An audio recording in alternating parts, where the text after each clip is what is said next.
Hey everyone, it's me Gatorman. Welcome back to Disco Elysium episode 10.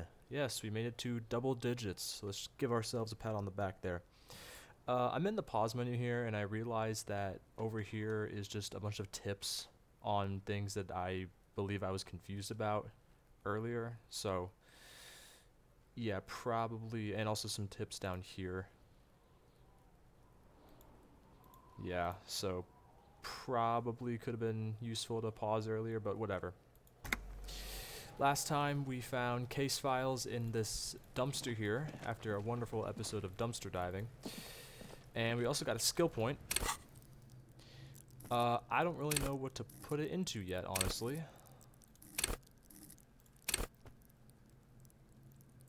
No clue.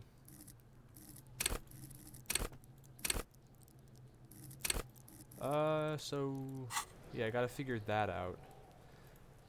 And then read the watermarks. We have to go to Kim's car and turn the lights on, but first It's the ledger you found in the I gotta trash. finish A cabbage of reading papers all hanging this. from the board, with the permeables drawer inside. It's barely held together by a clip, then made complete by the faint smell of urinal cleaner. Alright, let's see if can I read the case files now with 42%. It's proving to be harder Damn than it. expected. You just don't have the intellectual rigor to patch the quilt back together. Try again later. Put skill points into logic to open this white check. Alright, let's browse the yellow papers. In the back, you see thin, translucent copy paper. Some neon yellow, some bright red, all covered in boxes, like marching armies. These look like official forms, waiting to be filled out. Then rip them from the binder and hand them out, according to type of form. What types of forms are there? 3. The topmost are misconduct fines. The middle ones are station calls. And the bottommost are field autopsy forms. Each is easy enough to make sense of. Misconduct fine. A monetary penalization ranging from 20 to 250 real. Severe cases allow for 1,000 real, but that requires special paperwork. The details of issuing these fines are spread out over the rest of the fields. What about station call? These are quite sinister in turn. They give a date and time for the person to appear at the specified precinct police station. Below the call are the criminal charges you risk by not appearing. And field autopsy. A dozen pages of thin copy paper, bright red in color. You see the parameters of a deceased human form waiting to be filled in. Age, sex, condition of internal organs, color of the irises, predation marks, condition of sexual organs. Enough of these. Yes, all that remains now is to fill those forms and hand them to people. Fines for wrongdoers, interview requests for bad guys, and field autopsies to dead guys. What delicious power hid within nice. this pathetic mess. You feel better. The rest of the stinking cellulose is much worse for wear. Being sandwiched between the board and the rest of the paperwork. Let's look at the must have clipboard. spared. It's made of dark blue plastic, hard enough to beat someone to submission with. The edges are rounded, however. The U4 size board feels thick and heavy in your hand. Light shimmers on its wet surface. On the back you see the embossed letters, RCM. What did you say the color was? Blue. The blue heart. Don't look into it. Shake the ledger. Something rattles inside, ever so lightly. Is there a hidden compartment? Well, let's see. The plastic shimmers like lapis lazuli, but it is not see-through. You cannot see to its center. How would I open it? With your hands, U4-sized pages hang from the clip, screwed to the top of the board. Interfacing, medium 10, open the hidden compartment. Let's try that. I got a better chance this time than this. 58%, let's do it. Nice. The two sides of the board appear slightly misaligned, like a drawer that's come off its slides.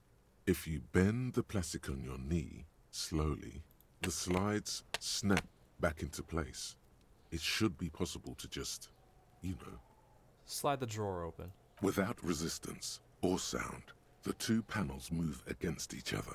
The compartment is now open. Well, what's inside? 2 ticket stubs and a handmade postcard. Check out those tickets. 2 octopuses are smiling. reaching their tentacles toward each other in the colored pencil drawings. The tickets permit access to the zoo in Revachol East. The aquarium costs extra. These let you go there, too. Okay, I don't know what this dialogue option is about, but we'll figure out what it is after we pick up the card. Actually, no, that proceeds. What happens if? What does this do? The words just crossed your mind somehow. Who are they for? Who do you think? You. Oh, alright, I just told myself to kill myself. That's wonderful. Let's pick up the card. Thin wax paper has been glued to a piece of cardboard.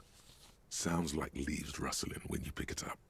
You see violet flowers, floral patterns, patches of glue. Let's give it a good whiff. It smells of chewing gum, apricot flavored. Apricot gum, that sounds gross, not gonna lie. A touch of cinnamon, the end of summer. You think the label says tutti frutti. Open it. Familiar handwriting lines the inside of the card. Looped, round letters in a woman's hand. Harry, it begins. Harry, You're is that my already name? reading. I wanted to write you a letter so you can read it when you wake up. Maybe it will make you happy. Throw it away, please. But it'll make me happy. A merciful wind blows in from the bay of Revachol, dusting the ground at your feet and raising newspapers far away. You feel the card slipping into it. Uh-oh. Let's go. No, let's read it. Your hands shake, holding onto it. Every morning when I step out and you're asleep behind me, it says, I find a little piece of sadness in me. I carry it in my chest, down Voyager Road. Every step I take, it grows. By the time I reach the fuel station, it has filled me entirely. I step onto the light rail and look back. Sparks fall from the bow collector. I know it will be like this until late afternoon, when I get off the 42 and walk back to you. Keep reading. You. Every step I take will get lighter. It almost makes me run. Sometimes I do. I can't believe I met you. I can't believe the happiness I feel with you. You have a vast, vast soul, and I will always, always, always come back to it. Oh, this is nice. Let's keep reading. Kisses, kisses, kisses. You feel the air sucked out of your lungs and the blood sucked out of your head. Everything around you gets dark. Small white dots appear. You feel the ledger slip from your hand. No, hold on. Hold on. To what? There's nothing. Detective, is everything all right? I guess not. Let's fall down.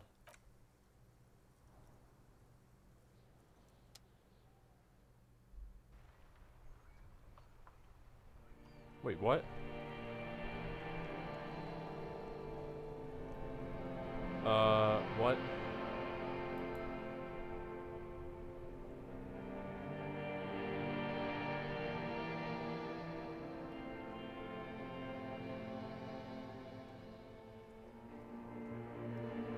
What? What is happening? There is nothing. Again. Nothing? Nothing sad, brother. No treachery, just blackout. Well, almost nothing. There is the ground below you, that's still there. And the small light that's on, fluttering, somewhere in the basal ganglia. Who's that? That's me. Blue eyes, that's me. And who was that? Who was what? He speaks of the sickening longing, the unwell emotion. Even in the darkness, he's grasping for it. Still trying to hold on to the great sorrows slipping in the water. Slimy. No, I was cool. I'm cool. The cool when you're dead, brother. Here in the paleo-mammalian cortex, we call it the shadow. Because it's always there. Was that the X something? The... Bloated corpse of the past resurfacing. No, it was beautiful. Beautiful. Believe me, stupid ape. Its lack of beauty was not the problem. Where's Voyager Road? There is no Voyager Road. There are no roads, no houses, no lights in the windows. It's all on pause. Alright, I guess we just gotta lie here then. Did I just die from, like, reading a letter from, I'm guessing, my ex-wife? You think they would let you? Until you disintegrate into biomolecules? No. Someone is breathing on your face now, inspecting your pupils, stupid idiot. What is that? It's cold. Yes, they're pouring something on you. It's in you. And It's delicious. Glowing lights on a dashboard emerge out of nothingness. Where am I? In the upholstered cabin of Lieutenant Kitsuragi's motor carriage, seated in the driver's basket. The air is thick with leatherworks and heavy fuel oil. Cold water runs down your chin. Drink. Water. Alright. The water is cold. Oh, nice, silvery, nice. the stuff of life itself, as it pours down your parched throat. The pounding in your head recedes. The darkness parts. Drink. You haven't drunk water in 2 days. Did you know the human body is not made to survive on alcohol alone? You need a secondary form of hydration. Oh, so I guess I passed out from dehydration. With greedy gulps, you down half a liter of cold water. Some of it spills on the driver's seat. The lieutenant pays no heed to it. Hey, I guess passing out worked alright in the end, because now I'm back to full health. What happened? I should ask you the same. You were reading your paperwork. Then you passed out. I carried you to my kinema to take you to a hospital. Then you came to. How long was I out? 10 minutes, maybe. I came in contact with the burnt-out ruins of the past, Lieutenant. That does sometimes happen. You dropped these. Are you okay to proceed? Let's solve this case. Good. The Ledger of Failure and Hatred is a special item that can be used both as an interactable and a tool equipped in your held slot for skill bonuses. Find it under the Tools tab in your inventory. The Ledger of... What was it? Failure and Hatred. +1 Inland Empire, +1 Empathy, -2 Authority. Okay. So... -2 Authority. That'll probably come in handy later. And I also got a new thought. What is this? White Morning. Still a little confused on what all this is. You know? No, I'll come back to that later. I still gotta put a point into something here. Oh, you know what? I just remembered there was something over here. Yeah, right here. I think this is blocking something. An inconspicuous pile of the roofing material. Perception. Okay. Let's just put a point into perception.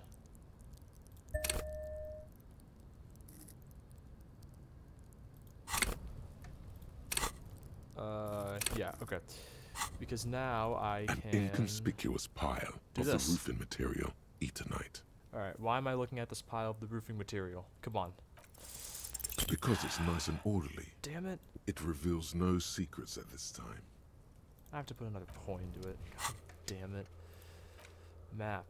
Okay, so these are things with skill checks. I'm guessing these are found white skill checks. Those on white are available to try now. Well, these ones are all difficult. Okay, and I need a copy of the city map. Wonderful. Well, I think what we could probably do right now is read the watermarks. Let's head back to the car. Inside, you see a set of steering levers, a radio microphone, a pull-out toolbox, and Alright. the soft... All right. Ready? I turn, you press start. It's next to the preheater. He's downplaying his excitement. The lieutenant is more than happy to show off his precious carriage. Alright, let's start it. The dashboard lights up with orange glow. The rounds per minute gauge jumps, and the engine of the Caprice That's Canyon loud. comes to life with a whiny growl. Headlights. The lights unfold with a little click, casting electrical light onto the ground before the vehicle. There you go. I'll turn them off from the remote once you're done. We just need to stand in front of the machine now. Alright.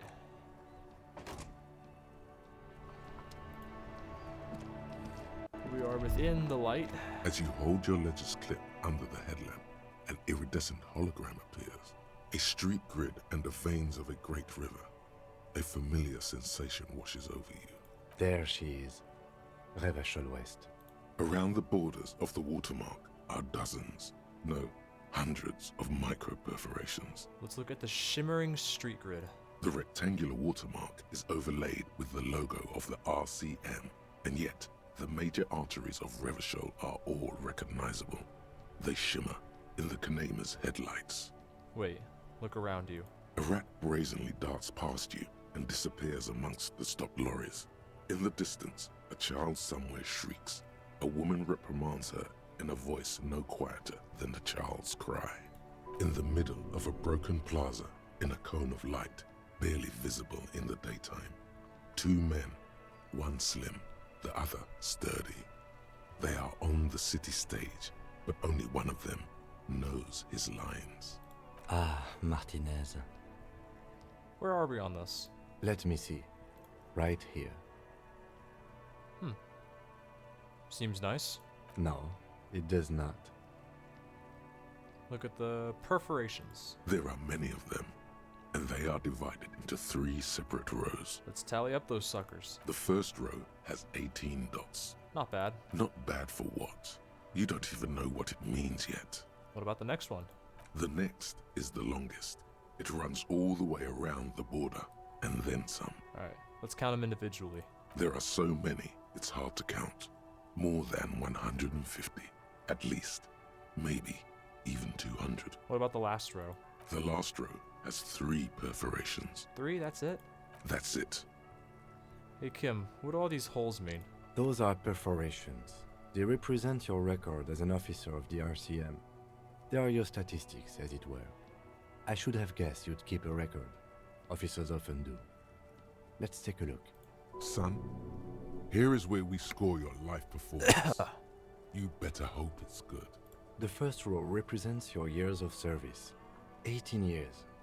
Okay, not bad at all. What did you do before you volunteered? Wait, 18 years I've done this? That's what it says. I might have guessed even longer based on your age. What did you do all those blissful years of your youth? Probably some boring office job, same as everyone else. No shame in working a regular job, detective. Sometimes after a long day of doing this, I even envy it. Let's move on, shall we? This next row, the one that wraps all the way around, is your number of closed cases. Closed is good. It means finished. You've got, let's see, wow, more than 200. Is that a lot? It's quite a lot, even for someone who's been on the force for nearly 2 decades. Usually, clearing more than 10 cases a year puts you in the 90th percentile of all RCM officers. So you're saying I used to be a super cop? Call it what you want. You were a valuable member of your precinct. Now, let's look at the last row. Right. Those are your confirmed kills. You've got precisely 3 perforations there. Oh, I killed 3 people. Confirmed kills. That sounds pretty evil. A drink would soften that feeling. That's not too many. For an RCM officer, especially Precinct 41, which is in the Jamrock quarter, it's rather tame. I mean that in a good way. Kim, how many people have you killed? What's it feel like to kill a man, Mr. McCoy? A young woman asked the man across the desk from her. Honestly, babe, says John McCoy, crossing his ankles over said desk. I don't feel anything anymore. It's just like brushing my teeth. I do it once or twice a week and don't really think about it. There are certain officers who treat their kills like some kind of ghoulish game. If they do happen to solve a case, it's usually by accident. It's obvious the lieutenant doesn't think very highly of these officers. But it seems as though you are, or at least were, one of the good ones. So we have that to be thankful for. Thanks, man. He's sincerely glad you're not a scary predator. Not to say relieved you're competent. How do you handle the strain? Everyone has their own method of coping. Some more effective or self-destructive than others. Personally, I find it helps to keep up a few hobbies. Like what? Oh, this and that. Let's not get into it now. Maybe I should find a hobby. Why not gardening? You've already got the gloves. Oh yeah. I have been wearing these for a very long time. It's meant in earnest. Please don't mistake it for a jab. Thanks for this. The lieutenant nods. Okay, let's go. Right. I'll go turn off the lights. You can now see your statistics on your journal page, to the right of the task description. Alright. Statistics. People killed, cases solved, years in service. Moralist, ultra-liberal, fascist, communist, boring cop, sorry cop, apocalypse cop. So are these are like my stats. I'm guessing this is based off of like dialogue I've selected, right? So I've 2 communists and a fascist. Epic. Let's see, what else can we do? Actually, you know what? Let's go this way. I don't think we've been this way yet. Or actually, oh wait, who are these guys? Guess we'll talk to Have them. you no shame? Whining about your back every time you bring out the measuring tape. René, you're a man with a fork in a world of soup. Please, let's just try to enjoy the game, alright? I'm trying to, but you keep breaking my concentration. You're old. I can see that. We're both old. Now stop grabbing your ass like it's a girl. These manly men are playing balls. This is a ball game. Grab a ball and play it. Don't ask questions. Shoot first. Ask questions never. Shouldn't I ask what game it is first? No, you got this. There's the ball. You're the game. Better observe them first. See? Your munching and complaining have ruined my concentration. The man throws a metal ball towards a smaller wooden ball in the sand, missing it by a meter. Ah, mon Dieu. The pain in my back is unbearable. I can't even say if it's in my back or hip anymore. Feels like it's in both. I hope you pass out from it. You goddamn jellyfish. Men like you are the reason this nation is sinking. Shush. Ignore them. They don't know what they're doing. They're old. You are letting down yourself and the team. Get in the damn game already. Physical instrument, chill out for a bit. What team? Doesn't matter what team. Pick a team. Any team. The blue team. You're letting them down. Get in the game and throw the goddamn ball. Why are you so mean to me? Eyes on the ball, Dinky Winky. Okay, dude, chill. Alright. 58%. I think we got this. How did I fail that?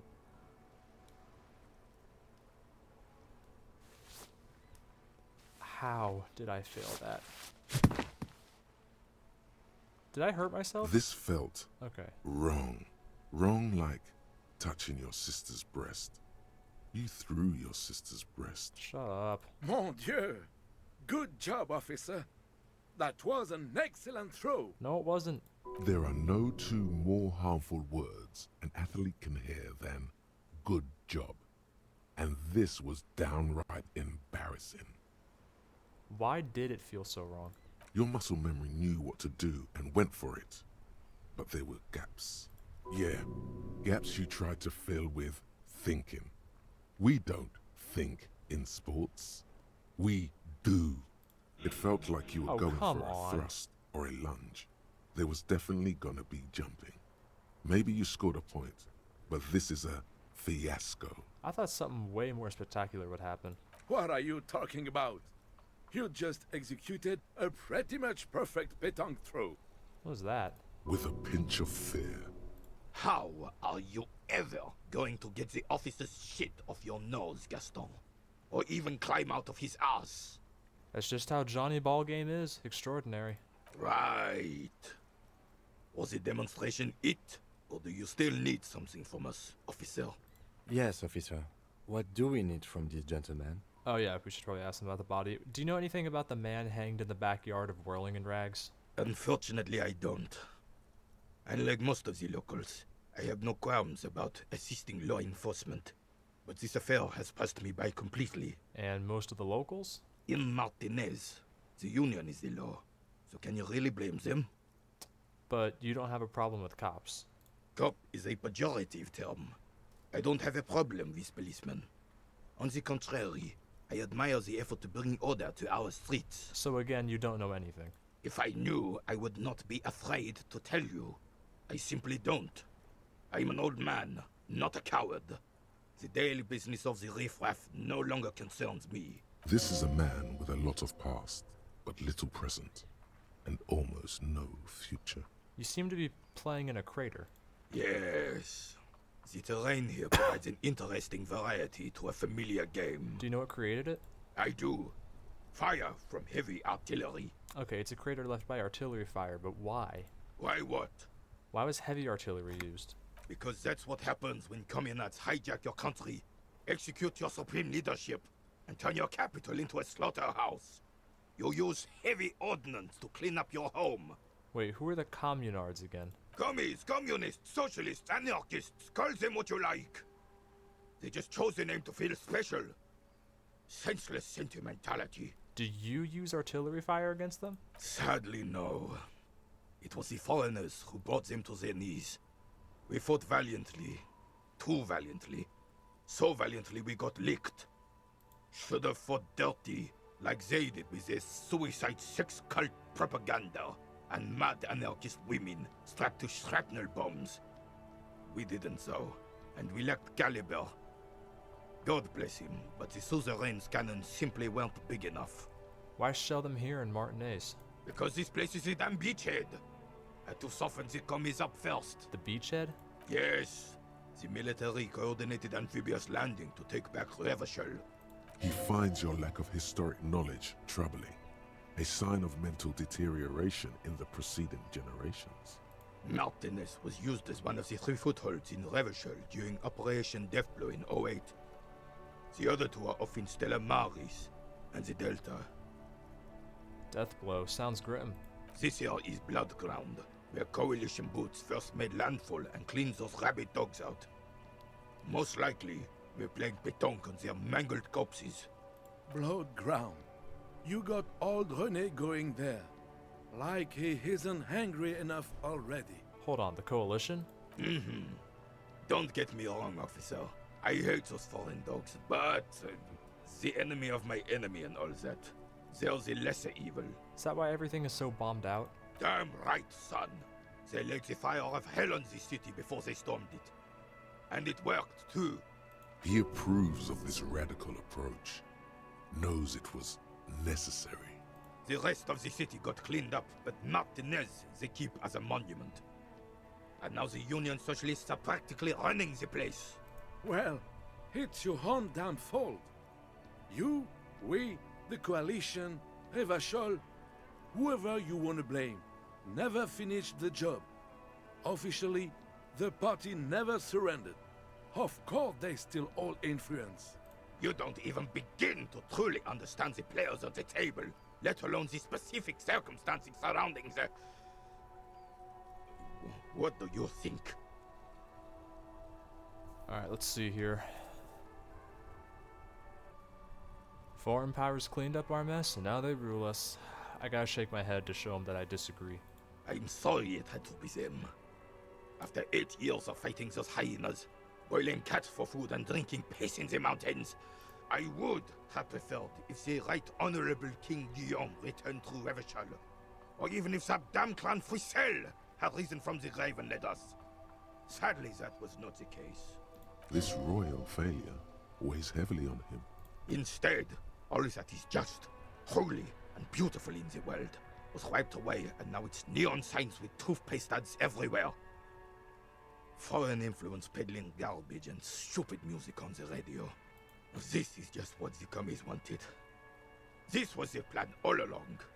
This is what they wanted to replace the role of the suzerain with. Who is this Frisel? Damn Frisel. He was the king we couldn't protect.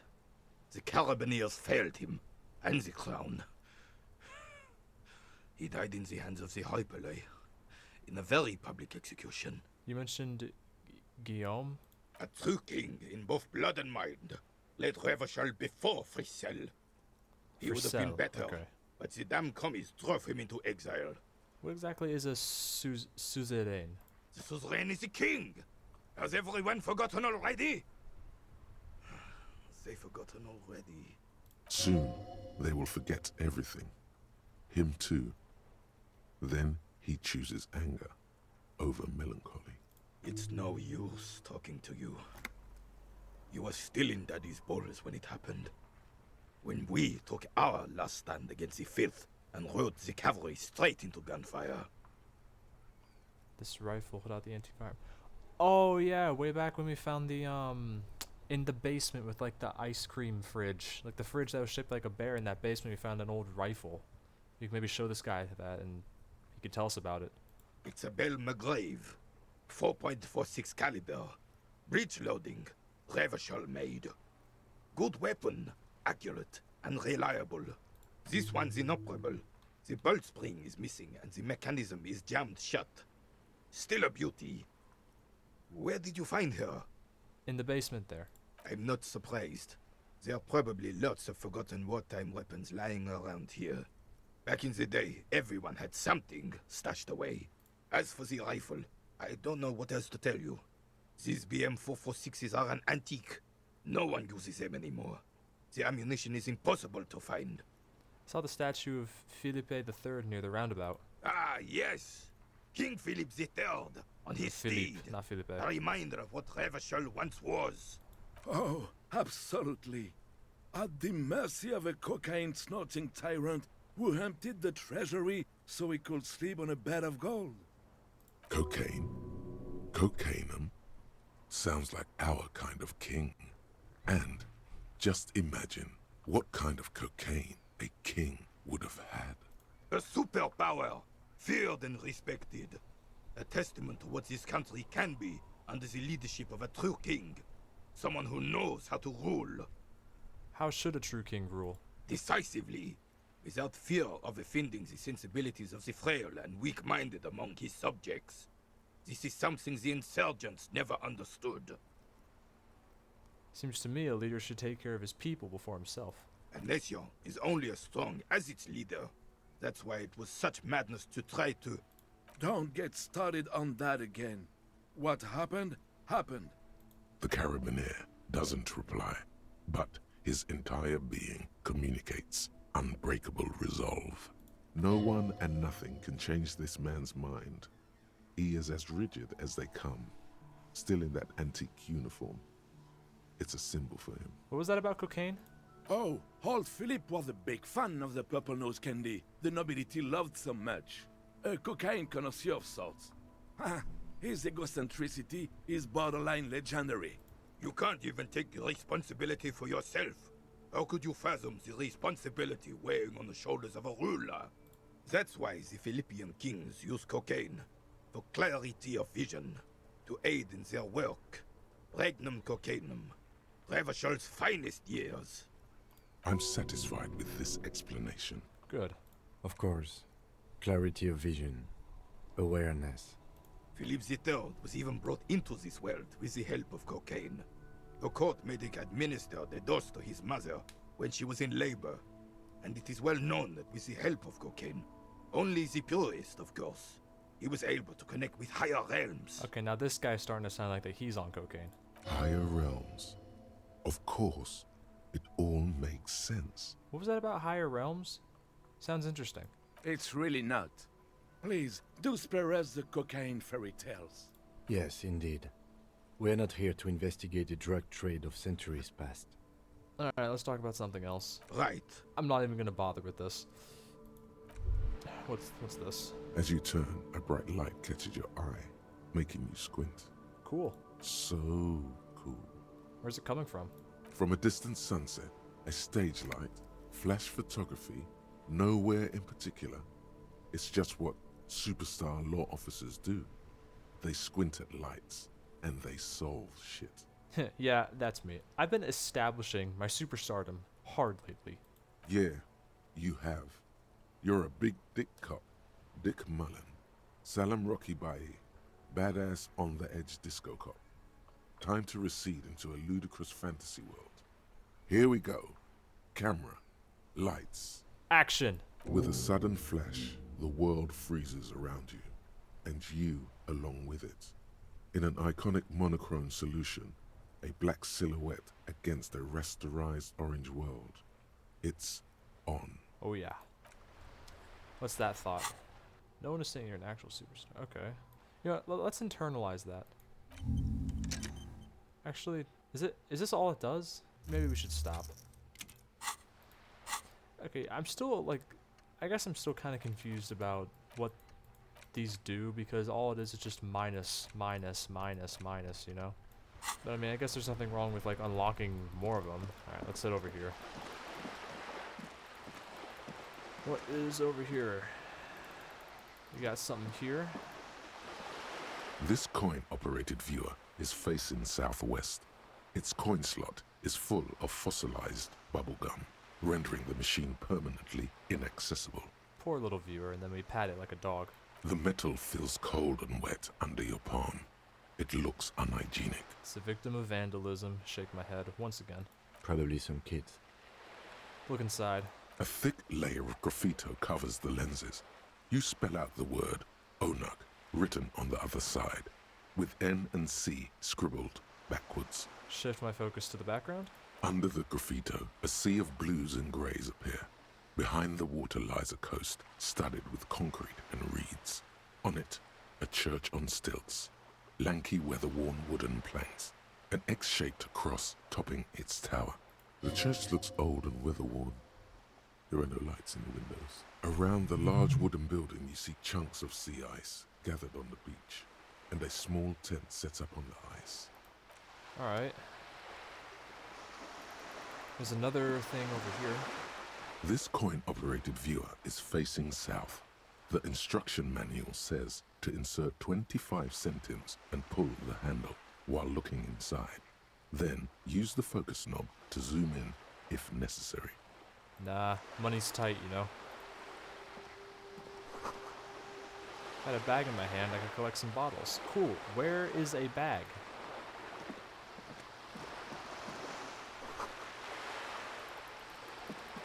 What's up here? Enormous boulders worthy of a real man. Okay, what's over here?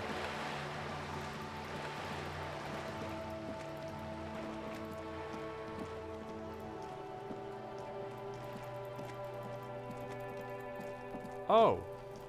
Hello. Are you trying to sneak up on me?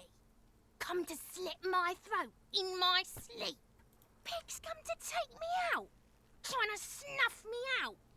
No, why would you even say that? Then why are you sneaking up on me like that? It's not a good idea to scare me, pig.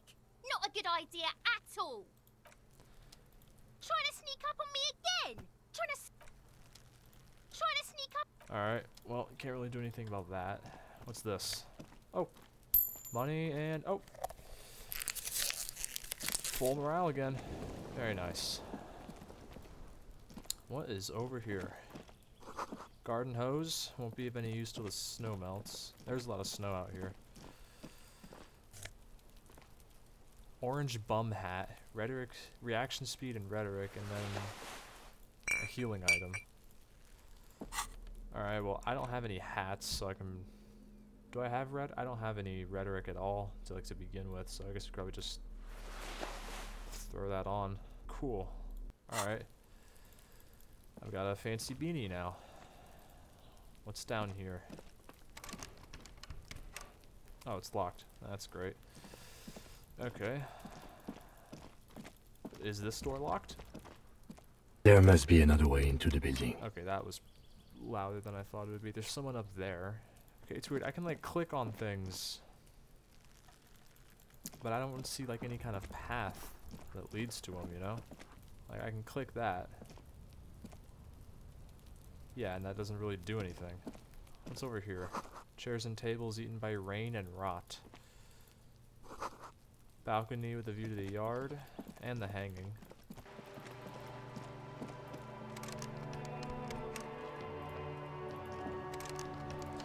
Do I need the pry bar to open this?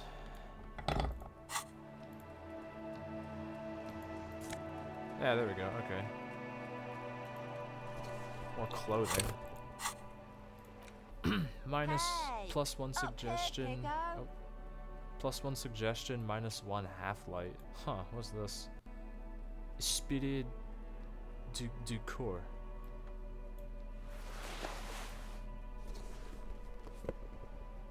Half light. Yeah, you better keep walking. So I have 3 now. Okay. And then Look at me when I'm talking to you. who is saying that? Also, let's take this off real quick. Who's speaking to me? Is that you up there? I'll come to you later. Let's see what's down here.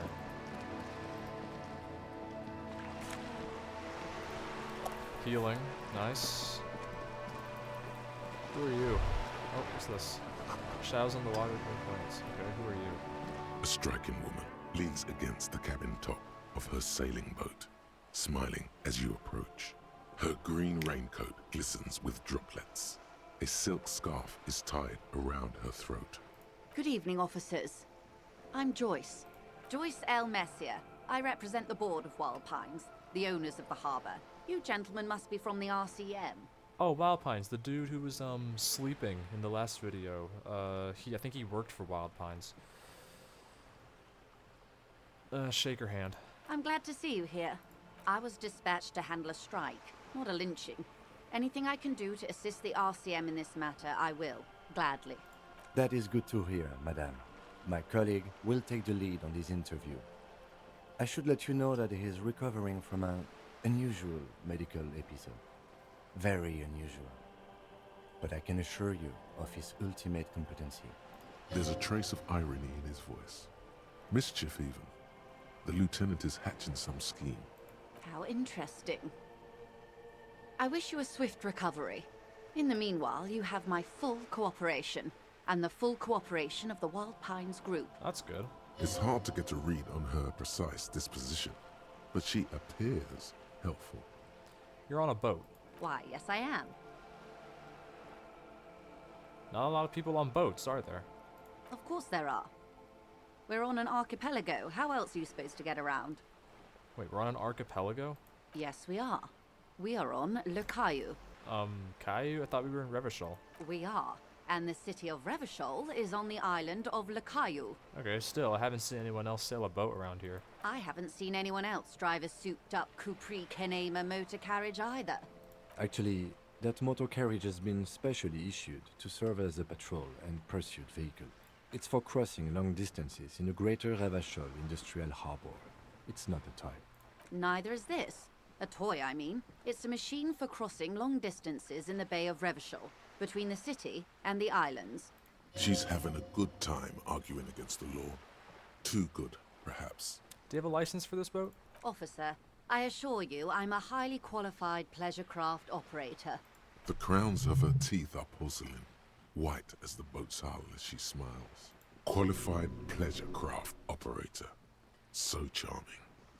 Where's the damn license? Can I see your license? I just renewed its safety inspection last month, officers. It is completely seaworthy. In fact, it's taken part in not one, but 2 insulindic regattas.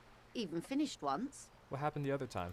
The other time, I would have finished the race were it not for an urgent work matter, much like the one I'm on now. That's good enough for me. Why wouldn't it be? This is Revachol, Wayfair Act and all. Anyone can drive a boat. Does she have a name? The boat? No. It is called Cor de Leyte 19 because that's the type of sloop it is. The word "it" feels strange. Such a beautiful boat deserves a proper name. A breeze ripples through the sails and tugs at your hair. Below, the sleek, fish-like shape of the hull parts the water. Beneath that, a resounding darkness. You're reminded of something. Or someone. Cool, but your boat really needs a name. Okay. How about Cor de Leyte 19? Why? Because it was manufactured in Revachol East by a company called Cor de Leyte, and its hull is 19 paces long. How about Dolores? That's probably the ex-wife's name. Why Dolores? I just like the name for some reason. Well, it means nothing to me. I think I'll stick with the factory name. But thank you for the suggestion. Okay, but what if I hit the other option? Okay. Because it was manufactured in... Why Dolores? Feels pretty. Well, it means nothing to me. Oh, alright. I think I'll stick with the factory name. But thank you for the suggestion. How do you like it? My sloop? I like it a lot. It's the eel's hips, baby. Is that like this world's equivalent to the bee's knees? I'm enjoying this part of the interview. It has so little to do with the murder we're investigating. Okay, dude. I really do, the lieutenant thinks. Is she thrown off yet? He's looking at the woman, assessing her. I think I have a handle on the boat thing. Good. Alright, we're in for a big one here. Tell me about Wild Pines. What do you do? What we do. I'm afraid I don't speak for Wild Pines as a whole. It's a giant undertaking. So what do they do? The Pines' core competency is logistics. Container shipping, freight, that sort of thing. See those airships there, blinking? Those are the shipping side of things, and that is the terminal. Another subdivision deals with energy, oil and gas exploration, offshore platforms. How much money does Wild Pines have? I'm not at liberty to discuss the company balance sheet, but I can tell you that last year, the company booked more than 20 billion real in revenue. Damn. A billion? Wow. 20 billion is a large number, but the conglomerate employs 72,000 people. They all need to be paid. Then there are capital improvements, interest payments. A conglomerate the size of the Wild Pines is like a shark. If it stops moving, it will die. Then what becomes of those 72,000 families? It's a tremendous responsibility. Where does Wild Pines get all these billions? They started as an exploration and cargo fleet conducting trade between the Samaran and Insulindian Isolas 250 years ago, when pine ships explored the South Seminese and charted Lomantang on behalf of the suzerain. Centuries of care, deliberation, and madness have gone into this endeavor. Vessels pass through the Great Unrest to re-emerge with apricots in tow. The logic of the system is totalizing. It's taken everything from its employees to build it. What does such a huge system want with a place like this? You mean aside from being the terminal's legal owners? Who are responsible for moving 8% of the world's cargo? 8% of all cargo in the world. That's quite the endeavor indeed. There are no minor cogs in the system. Each terminal must be accounted for, lest the entire system break. Every hiccup in such a system means thousands lose their jobs, the world over. I'm here to assure that doesn't happen. With your help, hopefully, says her warm tone. What can you tell me about this strike? Everything. Right up to, but not including, trade secrets. Wait, what if I want to hear about trade secrets? First, you'd have to repeal the Emergencies Act of Trade in Aliments that gives me the right to silence. It's quite the octopus. An octopus? I will slay it. Good luck is only kept in place by the vested interests of half the civilized world, including your own. What the ma'am means is that the Emergencies Act and the RCM both get their authority from the coalition government. But I am derailing us. You wanted to know about the strike. What is your role in this precisely? I believe the official title is Senior Labor Negotiator. In practice, I'm a grocery clerk. I relay the union's demands to Wild Pines and return with Wild Pines' counteroffer. And how are the talks going? They're not. That's the problem. The union stopped all negotiations a week ago, after that awful lynching took place. Now they won't even let me into the harbor. There's a 2-meter 20 racist behemoth blocking the gates. Oh, you mean Measurehead. Yes, Jean-Luc Measurehead. How were the talks going before the lynching? Let's say I was not making the kind of progress I'd hoped for when I first arrived. And when did you first arrive? I arrived 3 weeks ago. Yes, in the middle of February. The bay was still partially frozen then. I prefer to do these things on site, like the RCM. But the strike began in December. I wasn't the original negotiator here. I took over after Mr. Gaumont hit a wall with Mr. Clare, the union boss. Mr. Clare refused to speak with Gaumont despite concessions he'd granted the union in prior negotiations. This isn't the first time the union has gone on strike. Heavens no. There have been 2 prior strikes. Both times the union won significant concessions, including overtime pay and a medical plan. This time their demands are more, I guess you could say, aggressive. What happened to this Gaumont? Mr. Clare told him to... how did he put it? Fuck off, midget. Gaumont is short of stature, you see. Okay then. Yes. Keep in mind, this is a negotiator Mr. Clare has worked with before, and who was more than fair with him and the Union. Sounds like usual aggressive posturing. What are their demands? There are leaflets everywhere, and banners. What did they say again? Oh yes, every worker, a member of the board. I don't know what to think about that. Fortunately, they explained it. Every time the Wild Pines group makes a decision about anything, it needs the signature of each of the 2,200 workers in its Martinez terminal.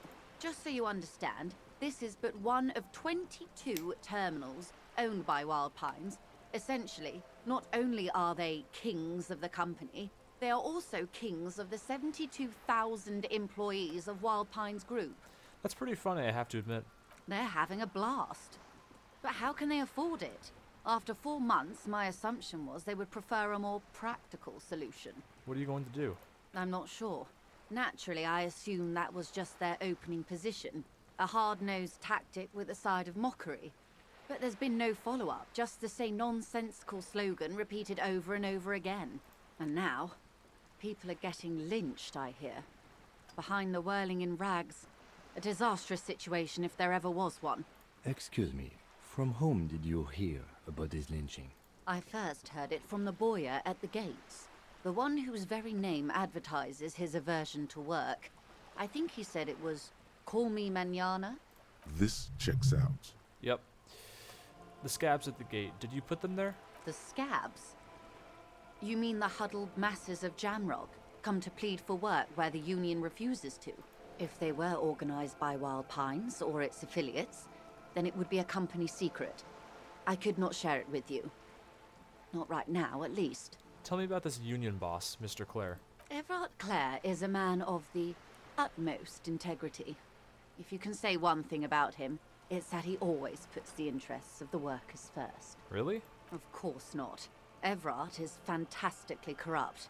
I imagine he has a thick, viscous goo where you and I have blood. Is he that bad? He is the most corrupt individual I have ever seen, and I deal with men like him for a living. If there is anyone more venal, more irredeemably nepotistic, then it's his twin brother, Edgar. Wait, there are two of him? Yes. Edgar looks exactly like his brother, except for that lazy eye. He also talks exactly like Everard does, and when one's term as foreman is up, the other takes over. Okay. Maybe that might be important later, the fact that Edgar has a lazy eye, so maybe in the character portrait it'll have like a lazy eye. It's how they circumvent the term limits, you see, with a funny little switcheroo.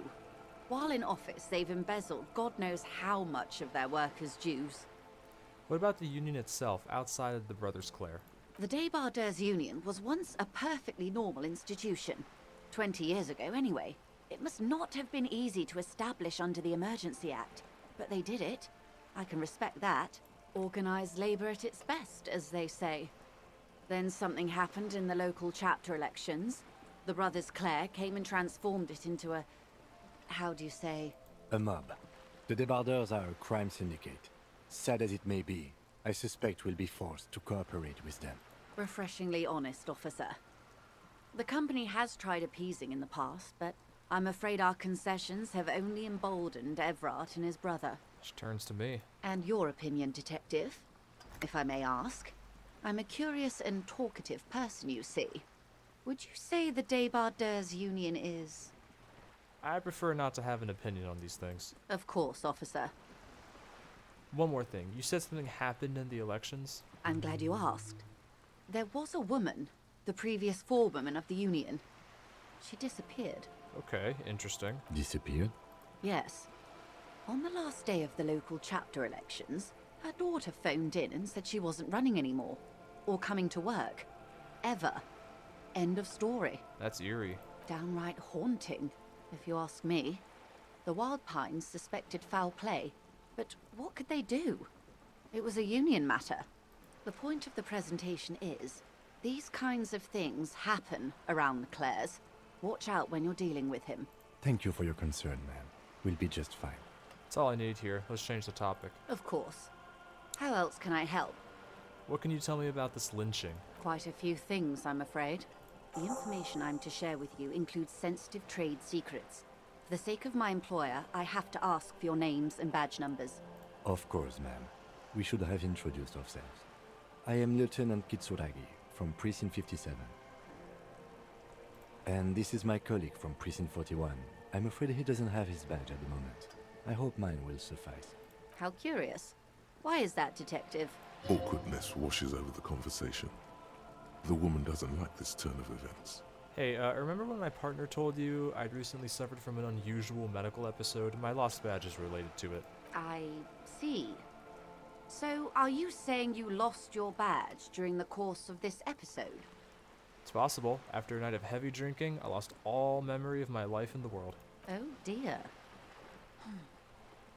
Some kind of encephalopathic amnesia. I don't even know how to respond. I do believe you, naive as that may sound. I simply can't imagine what you gain by faking such a condition. As I said, ma'am, his technique may be very unconventional, but he is an officer of the RCM. Yeah, I am. And hey, look at my cool hat. What do you think of my hat? Do you like my beanie? What do you think of my cool hat? It's cool, right? Of course, I sympathize.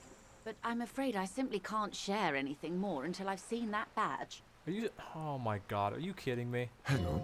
She's a professional negotiator. She should be open to some sort of mutually beneficial arrangement. How do I negotiate my way out of this? +1 sympathy for your amnesia. Okay, this is 83%. I literally cannot fail this. She's a negotiator. There. Just float a favor at her. Insinuates. Surely there's some other way to demonstrate our law enforcement credentials. I will be frank with you. If I'm going to break protocol, I need to be able to justify it to my superiors. They're going to want to see something very tangible. You're in, but expect her to drive a hard bargain. Like what? Reports from inside Terminal B suggest it's a hub for the local drug trade. This is an open secret in Martinez. The Union controls the terminal, so it goes to reason. They're profiting from this trade. Alright. The company has tried looking into this matter before, to no avail. Perhaps someone with your authority and resources might turn over the right stones. Or you can recover your badge. Though if I may be blunt with you, it sounds like that may be a lost cause. Detective, a word in private before we continue. Excuse us for a moment, madam. This is not going quite as I hoped it would, Detective. How did you hope it would go? Honestly, I was expecting you to use your unorthodox technique to keep her off balance, and not volunteer us to be her henchman. Really? I thought it was going so well. This woman is running circles around us. She might have known about your misplaced badge all along, or she's simply an adept improviser. Either way, we've played straight into her hands. He doesn't let it show, but there is a limit to how much the consequences of your unprofessional behavior can cost the investigation. I'm sorry for putting us in this situation. I'll handle it. I'm sure you will, Detective. What do you propose? That we don't investigate the drug trafficking? No. If there is reasonable suspicion, we must investigate. Otherwise, she could claim we are siding with the Union, or that we are on their take. We'd never hear the end of it. What I propose is, we ask her, then we investigate, briefly. But do not share the outcome of this investigation with her. We tell her it's done, and demand for her information on the lynching. Tell her it's on demand for information on the lynching. We could just, find my badge. Oh, that would be fantastic, but do we have the time? The world is large, and your badge is 8 by 6 centimeters. True. You could request a new one from your station, but that would literally take months. Okay, what'd he say? Ask her, investigate, briefly. Do not share the outcome. Okay, so we, leave to go check out what she asked for. Very briefly look at it, come back, kind of don't really say much about it, but just say it's done and demand the information. Let's get back to her then. Hey there. You're back. Good. What can I help you with? Oh yeah, do you know something about these tattoos? That's the man who was killed. I'm afraid this is a discussion for once we've cleared the lynching question. Why? How is it you looking at the photo tied to the lynching? Better not tie the fourth day to the backstay on this. I hope there is something else I can help you with. She wants to answer the question. Protocol keeps her from it. Okay, tell me about this alleged drug trafficking. It's quite straightforward. Someone is using Terminal B to smuggle raw ingredients from the Samar and Isola into Revachol with the Union's blessing. Wild Pines has suspected it for years. Ingredients for what, ma'am? Meth and dextroamphetamine, GBL, and various synthetic psychedelics. Honestly, it might be quicker to say what you can't make from the stuff. Let me get this straight. The materials come from Samara to Revachol through the terminal. Yes. After they clear the terminal, we lose track. The actual production is taking place at various sites in and around Jamrock Quarter, north of here. Wild Pine seems to be well apprised of the local drug trade, ma'am. Do you mean to say the Union also produces the product? Sells drugs, I mean? We're in logistics. It's our business to know. And no. As far as the company knows, the Union does not produce it. They transport the ingredients for a cut. And you want us to investigate? Yes, but you won't get anything out of Evrat and the Dock Workers Union. Still, every chain has its weak link. Am I going to need bolt cutters for this? Unlikely, officer. I'm talking about the lorries. Once the ingredients reach Jamrock, they're distributed to a network of local manufacturers, well beyond our grasp. But in transit, they may be vulnerable. Perhaps you've noticed that a number of lorries are tangled in a traffic jam at the roundabout just now. Interview the drivers who are still hanging about. One of them might be waiting for a crucial shipment. I'll be explicit. If you find this driver, I will share company secrets with you. You'll be indebted to her, in a way. But one step ahead of the Union in another. Why didn't you come to the RCM earlier? We did. On more than one occasion. Apparently, there's some sort of inter-precinct disagreement about whose jurisdiction this area falls under. We know the company has launched its own probe into the Union's alleged involvement. We also know it's come up empty. It's not just the RCM. No one's been able to find any hard evidence. Well, here's your chance, officers. Okay, I've made up my mind about the smuggling investigation. Yes? We will take this case, probe the drivers, and see what it yields. Excellent. According to my reports, there are at least 3 lorry drivers lingering near the roundabout. Hopefully one of them will know something. I think we've talked to one already. It may come to nothing, or it may just blow the case wide open. I suspect the traffic jam won't disperse for a few more days. You should have the time you need. In the meantime, let me know if there's any other way I may be of assistance. You seem rich. Can I have some money? Is what you want to say, but it isn't that easy, is it? What? Why not? Look at that lady. Take a gander. Squint your eyes, bub. What lustrous hair. A well-kempt, yet tastefully short bob of dark hair. Despite the first hints of grey, she's elected to keep it au naturel, shaped into a permanent wave, late 40s style, while dull orange pearls hang from her earlobes, red from the cold. Her light green eyes scan you, full of knowledge and worry. Wealth and all its possibilities. Yeah, so? Now look at you, you misery-clad simian, barely able to tie your own laces. Your armpits are lakes. A scythe of booze precedes you. Your hair sticks to your forehead, and your underwear feels uncomfortable. You're poor. Poor as balls. You can't ask this person for money. You're too... What is this feeling? I've never felt it before. Shame? You haven't really been in the presence of gentlefolk either, have you? What shame is there to be felt in front of these dock workers, cops, and hotel clerks? But to belittle yourself in these eyes of Odinil. Oh God, the lieutenant is here too. Do not dishonor the force. Sir, yes, sir. As I was saying, if there's any way I may be of assistance, please don't hesitate to ask. Alright, Of course, Detective. Alright, it's been a bit, so I'm just gonna go ahead and end the episode there. I hope you enjoyed. We've got something new to check out. We will go talk to the lorry drivers tomorrow, and... or not tomorrow, I don't know why I said tomorrow. In the next video. So, yeah, I will see you all later.